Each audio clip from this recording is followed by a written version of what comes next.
www.sacramento.com. Wasn't what we call a calf table, a squeeze chute.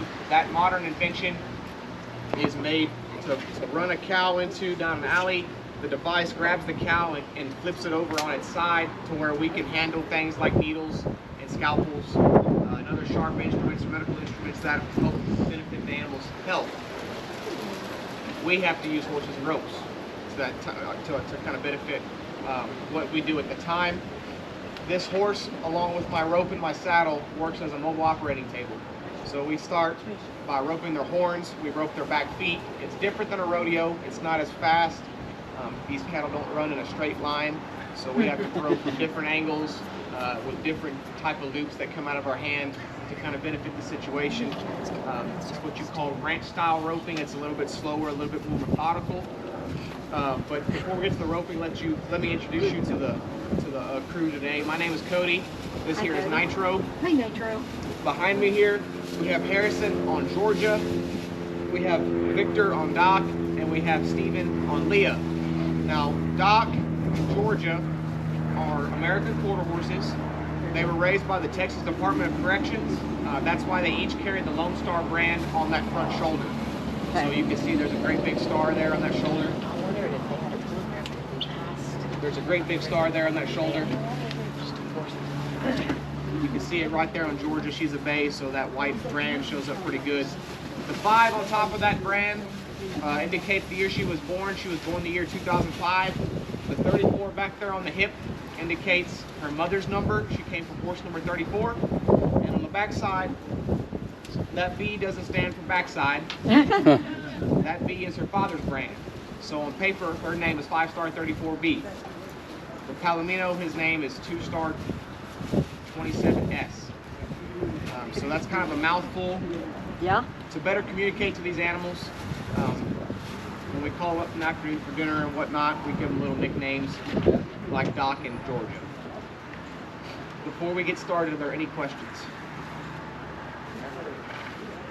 Someone's You got trying to one sneak getting away.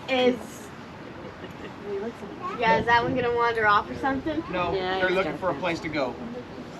Are you a header or a footer?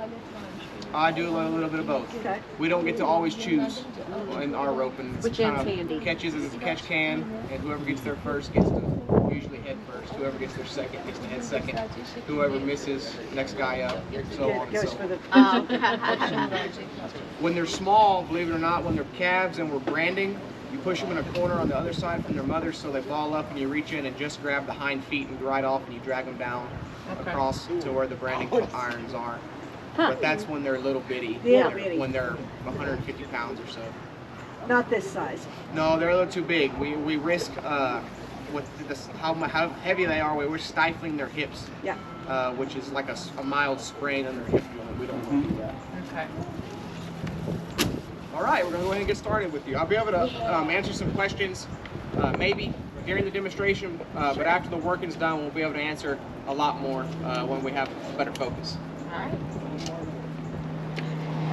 Black and white horns here. So what do you notice that's different about those saddles and the saddles that you rode on in the lessons? Nothing. They're both like. So you rode Western? Yeah. Okay. I didn't really ride English. One of the big differences with the Western saddles and English is the Western has the second.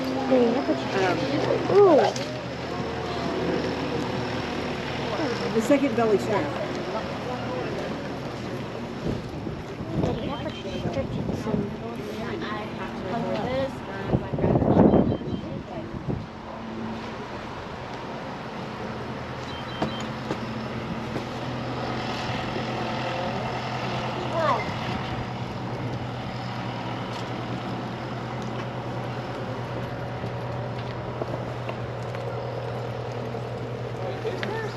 I thought I had it.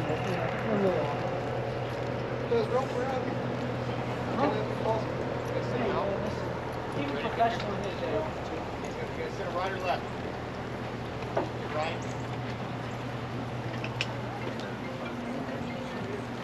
Here we go. Woo! Maybe. Great.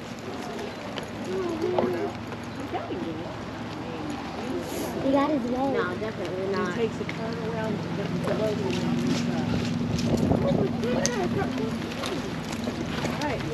All right. She's going down. Chelsea, that's how they do it. They're not hurting them, just enough to get them so you can Jill came up. That way you can do what you need to. Okay? Cows are tough. You know, it's not like you when we take you to the doctor and say you have to hold still and you need a shot. You understand and cooperate. But the calves can't understand. She's gonna lay there. So we have that front foot off.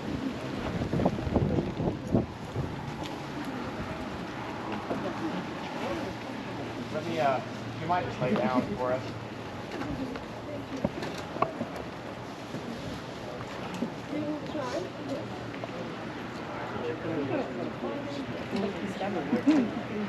She's like, what are you doing to me? I don't wanna get down there with her just like that right now.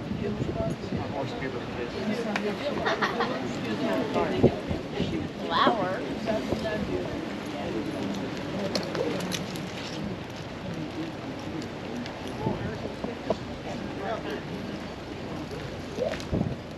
You don't want to take it? Right Oh, off the at the leg. Oh. So, now he comes over and straightens her up so she won't be hurt. And The first thing we're going to do here is take these hind feet and make sure we grab the two, just so that doesn't happen. because she will kick. Slack. And the next thing we're going to do here is take this rope around her head. Go ahead and pull your loop out.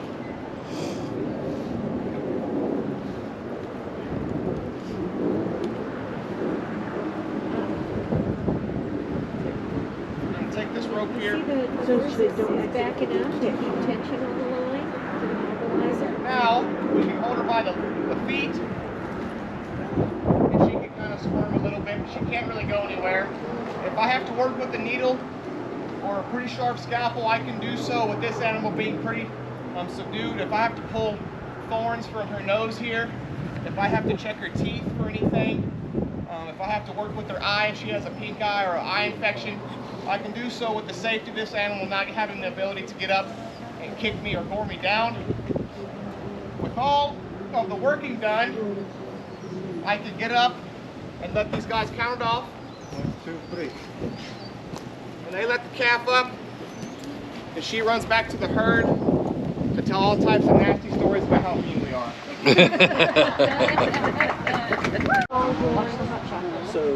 So get back, Chelsea. You don't want them horns to get you. Look at that big joker. So this big guy here, his name is Valentine.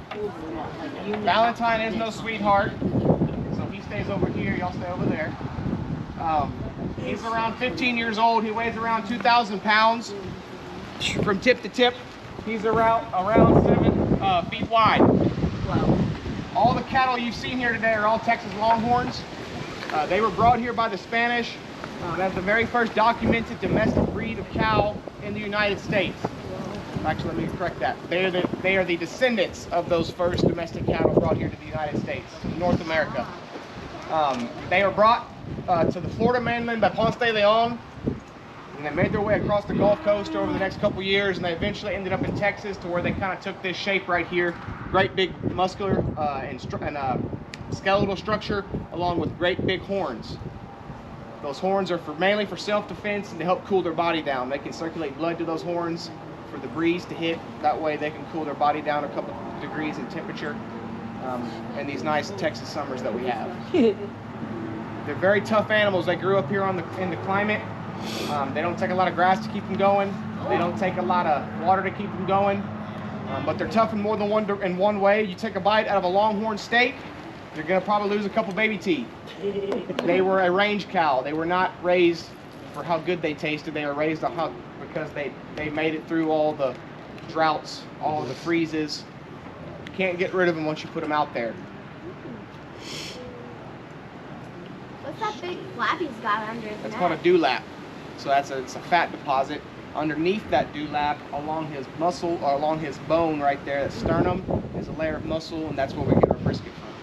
Oh, What you saw us do and demonstrate out in the pen, that's a good example of what we would do with a cow that has a contagious disease that we wouldn't want to bring them in a scenario like this and risk it spreading amongst our cows. Or if we have all 200, 300 cows to work, it's a lot more quicker to do it this way. We do everything in here. We give them all their medications and stuff. We would use a syringe like this. It has a disposable needle that goes on the end. You can meter it with this dial here. We give subcutaneous shots, which means we pull the skin up, give it under the skin. We do that so it doesn't damage any of the meat we're trying to sell. Another way of giving medication is like this. It's oral medication. We would have a big tub of medicine. We would draw out of that tub. I would have a cowboy mug them, which is grabbing their horns, turning their head up to the sky. I would put this in their mouth and administer it like that. That cowboy would keep its head in the air until he heard it swallow, because they're little suckers and they like to put their head down and spit it back out. And, medication for cows is not cheap. Yeah. We were talking about the nerve endings on cows. The difference between horns and antlers, our cows have horns, and that means they're permanent. They're going to be on them their whole life. They don't fall off every year. Antlers fall off every year. They shed them. Our cows do not. They have horns. Inside there is tissue. There's blood vessels. There's nerve endings. And it continually grows from the base. So it grows out this way its whole life. And it can get damaged like this one here. This cow was in our working chute. It's got its horn stuck in the rail and it jerked its head. It doesn't cause it a lot of pain because this doesn't have any nerve endings in it. This is just a shell on the outside. So this shell will slide off, and the stuff on the inside called slough was affected by gravity. It held straight down and then it rehardened. So we had one horn like this, one horn straight up in the air. Oh.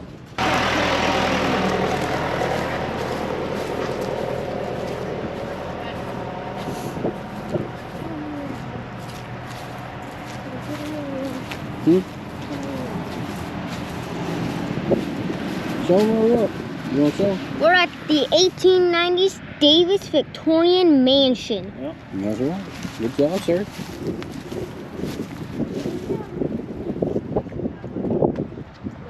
Spanish moss is not moss or Spanish. Oh, hello. Or climb on the tree.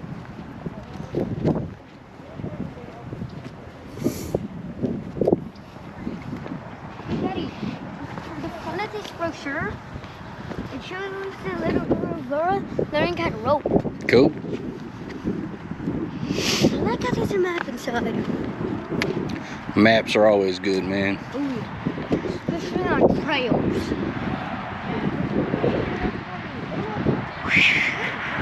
What up, y'all? So what you've been seeing is the George Ranch Historical Park. It is a private park. It's a living, they call it a living park because they actually do ranch. They actually do, maintain the property. They use it. They work on it. They have cattle. They have all that stuff. But I mean, it's really cool to be able to come around and just check out all the old stuff. Old terrace, old greenhouse in here, man. We ain't got nothing popping right now. Got some ferns. Hi, Daddy. So I'm just we're waiting on a tour to go into the mansion. Well, mansion back in the day, definite mansion. So I'm just kind of walking around looking at things. It's been very cool. Like you saw a minute ago, we were able to watch them do some roping and all kinds of stuff. So, but this is probably the original where they started, which is cool to come look at.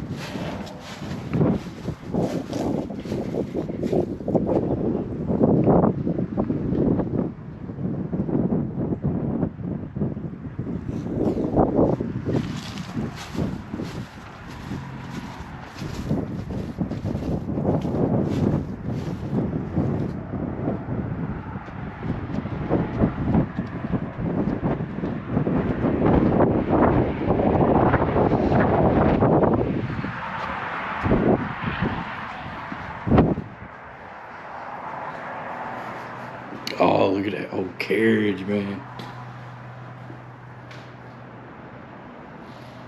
What?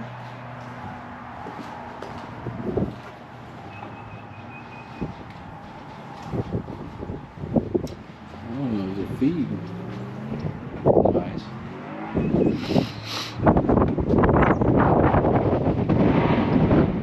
I think that's where we're going next. I'm pretty sure that's the blacksmith shop. So we're definitely heading over there next. I know that much. But guys, I'm waiting on this tour to start. There was a no flash photography zone, so I don't know about the cameras. But if filming's allowed, definitely gonna take y'all through it. So we'll see you in a minute. Piece of the painted, another piece of the painted around Gills as path in between. Also, oceans.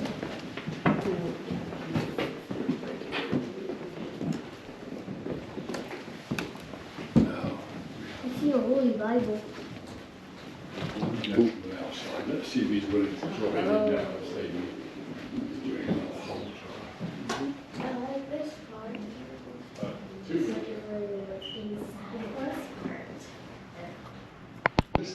Are losing out in this room too. Uh-huh. Unless you're 12 to 14 years of age, you would not be eating in this room. This is a formal dining room, and on the table is about. And attestation to how wealthy the family is, we have oysters on the table. Well, no, this was not an expensive dish. 12 in order. I'm 12. We'd make an exception for you. No, you would not. Oh yeah, we would. You would not. You said 12 in order 8 in there, right? If you're lucky. Here we go. I'll make you a salad. I'm good. You already Valentine, girl?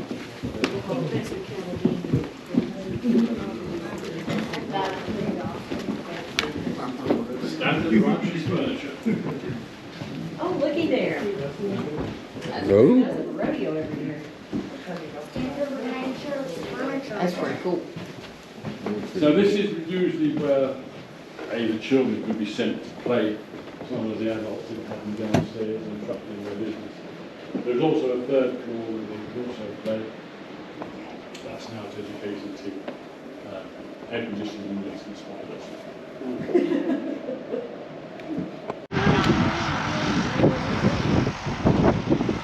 I gotta get the historical sign for my wife.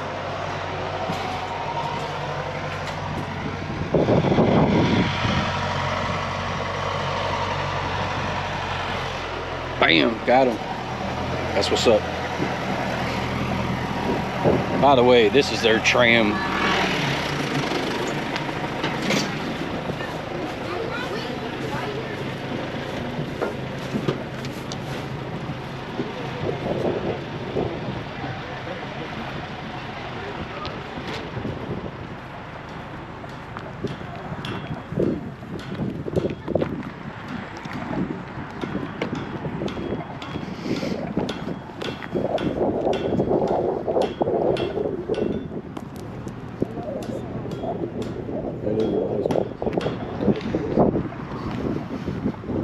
That means work ahead.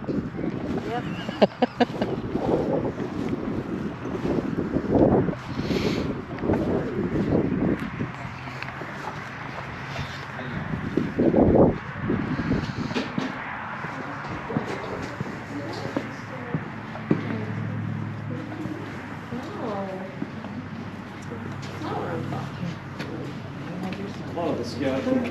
A lot of the scout camps we go to in the summer have got both welding classes and merit badges. So sort of beginning of it. So you can see here It's probably a little where more the pedal is going to be. This guy right now looks like a spoon bar. I'm going to fold it over. So you get this stem at the center. And now this part here I need to forge weld. So it needs to be welded together and then I'm going to stretch it out. Ah. So to do that, first I want to get it a little apart. Knife making. This is a full forge. Notice how blacksmiths would use the iron or steel. And I use the blower for heavy layer.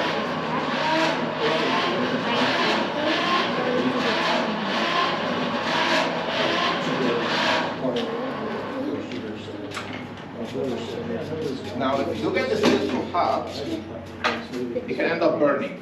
So to prevent that, I add borax. Borax. So borax is going to increase the melting temperature of the steel. So this way I can get it hotter than I usually can without burning it.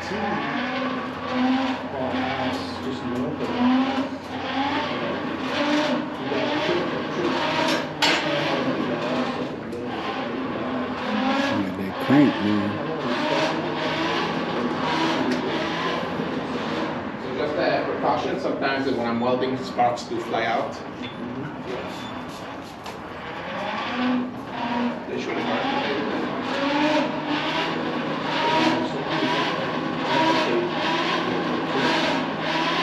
I'm going to watch the color again, and once it starts turning white, take it out.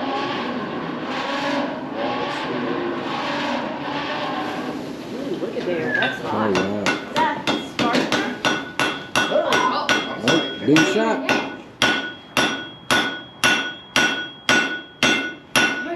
You okay? We take.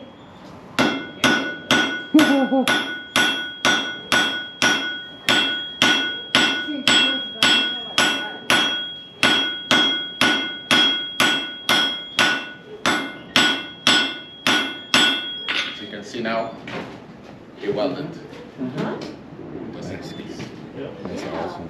So I'll do the weld one more time, so it make sure that doesn't break up. Oh, we watched it many times. Oh, yeah. Now, I was gonna explain those bellows to him, and he said, I don't even know. Yep. Yeah, cool.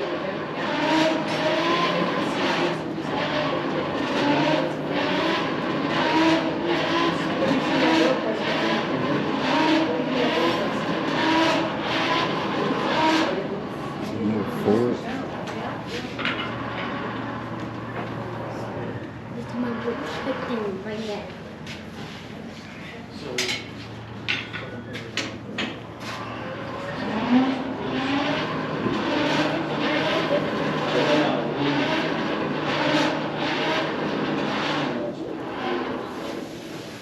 Watch out, Jess.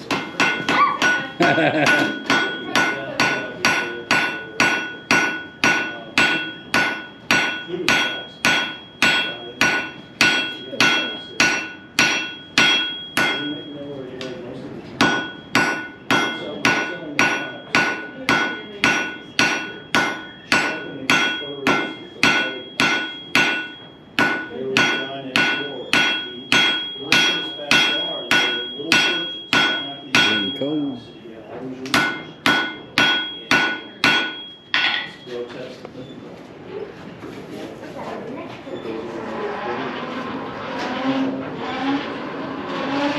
That's so cool. That's so cool, man.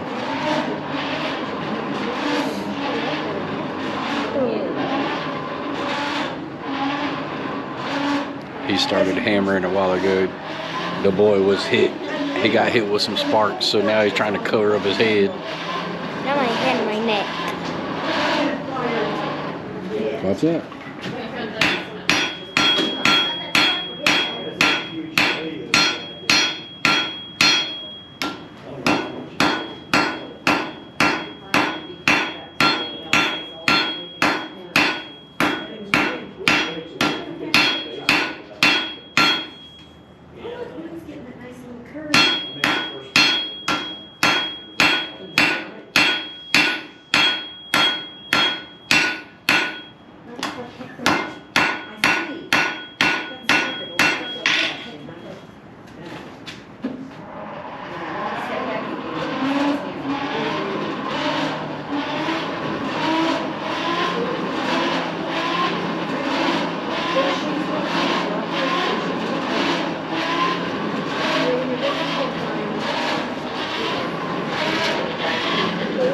This is so cool.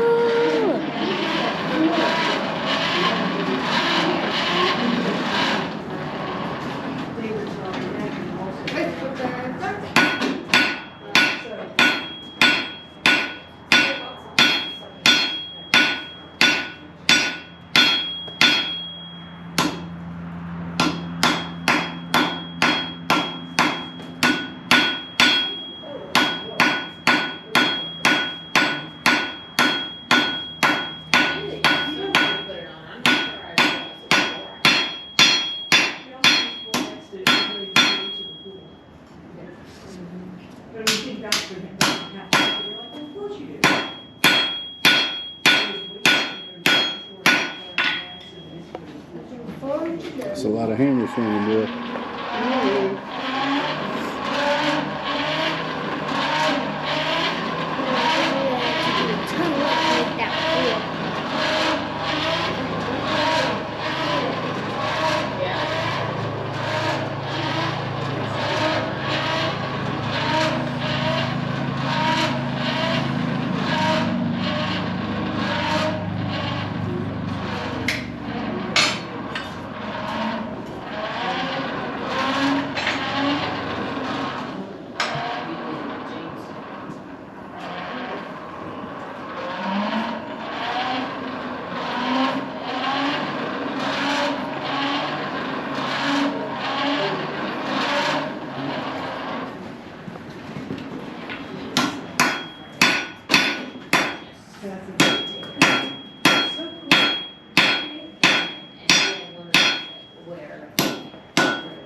Jamendo.com